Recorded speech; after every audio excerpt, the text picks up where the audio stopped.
Hey, and welcome to the Alliance Wake Gear Guide 2022 review.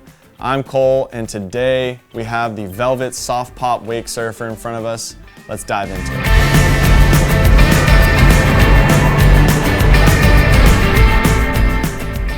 Now, right off the bat, typically when you think of a soft top board, you think of cheap, you think of, usually you think of pretty durable. It can take a beating. You don't have to worry about dings or scratches and all that stuff. And that is obviously the case here. But the nice upside of it is the quality, and pulling this out of the box, this thing felt like a quality board. It has a really solid feel to it. It doesn't feel cheap, and it's not really heavy, but it's also not really light to where you feel like you're gonna break it in half. Starting off on the top here, we've got the soft pop technology. Now this top here, you don't need any wax. As soon as it gets wet, it's nice and grippy.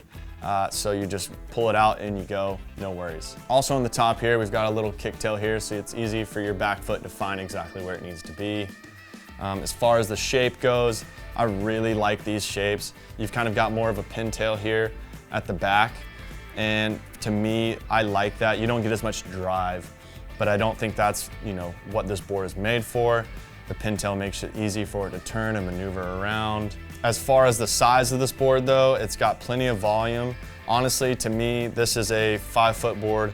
You honestly probably could take this out in the ocean. So as far as staying in the wave and that kind of thing, you're not gonna have any trouble. In the back here, we've got 5 fin boxes. Those are future fin boxes as well. We tried it in 2 configurations.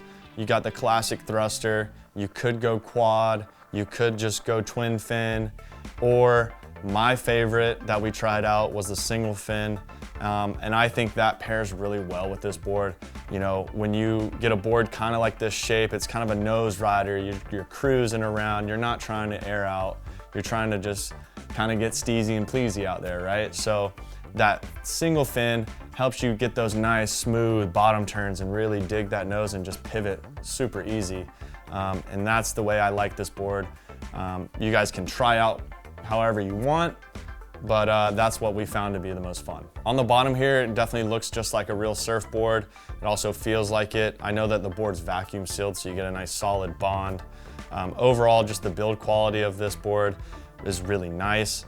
Now, when you're riding it though, it handles pretty much just like a real surfer. Obviously, you're not gonna have as much feel underneath your feet. The foam kind of dampens that.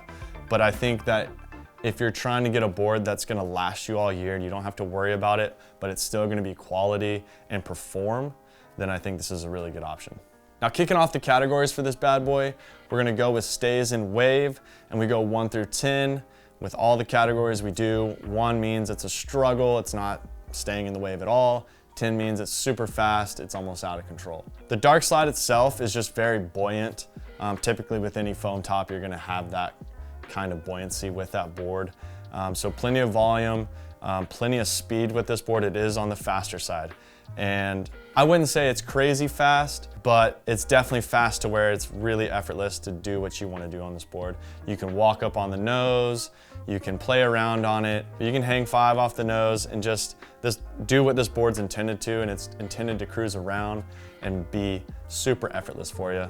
So on the scale, we land this puppy at a 9 just because it's that easy. The next category we like to check out is carving and how this board turns. We go 1 through 10 as well. 1 means it's a struggle, 10 means it's a carving machine. And this board, like I said about the shape, the pintail, I think is really nice for maneuvering a board. You may not have a lot of drive, but you have plenty of play and the ability to turn on a dime when you want to. Like I said, we ran the thruster setup with the fins. You had more drive down the wave, but it definitely was a little more locked in and drawn out when you do those turns. But like I said, I think the single fin option here is the way to go. It's a little bit slower at times, but when you want to just pivot that tail and really work it and maneuver, walk around the board, it carves nicely and controlled. On the scale, we're gonna go 7 out of 10 there, and I think that's a perfect number for this board. Another one we like to look at is the pop. How much pop can you get out of this board, the airs. You're trying to get aggressive on this board. We go 1 through 10. 1 is no pop, 10 means to the moon kind of situation. And this board right here is not intended to get a lot of pop, at least behind the boat. I think if you took this out in the surf and surfed it, I think you could pop the board and it could handle some pretty good waves. But behind the boat, which is what we're looking at, the board is a little bit bigger. Not that you can't pop it, you can pop it, but it's just harder to get all that board out of the water and out of the wave. But it is capable to do so. So on the scale, we're gonna hit it right in the middle just because you can, but it's not the main intention for this board. So I really feel like a 5 on the scale is where it needs to be. The last category we like to look at is the ability scale, and we go 1 through 10 with the ability scale, 1 meaning beginner, 10 meaning an expert board. And when I do this, I don't want you to think that if I put this at a 2 that an expert can't ride it, because that's not the intention. But if I put it really high on the scale, then it's probably not gonna be made for a beginner, because it's gonna be a little bit more aggressive and harder to do what you want it to do. But now for this Darkslide here though, we're gonna have to hit this thing at a 3 on the scale. And that is because this board is intended to cruise around and make it super easy for you to be in the wave and enjoy surfing, right? And with it being a 3 on the scale, that just means that it's really beginner friendly. You can get a little more aggressive with it, but that's not the intentions of this board. This board is made to cruise around, have fun, maybe be someone's first wake surfer. And I really enjoy this style of surfing. You know, I'm not trying to do reverses and everything. I'm trying to cruise around and stay in the wave without struggling, and that's what this does. So if you're a beginner looking for a board, you really can't go wrong with this. So to wrap this thing up, I really think this board is intended for everybody. More for someone that's looking for a real cruisy, fun shape.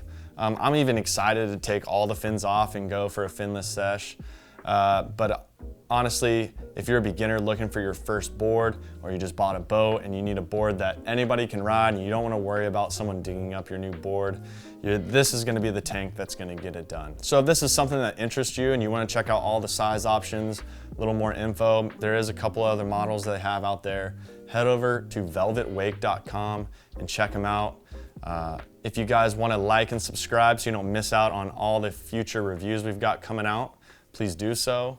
I'm Cole, and we'll see you on the next one.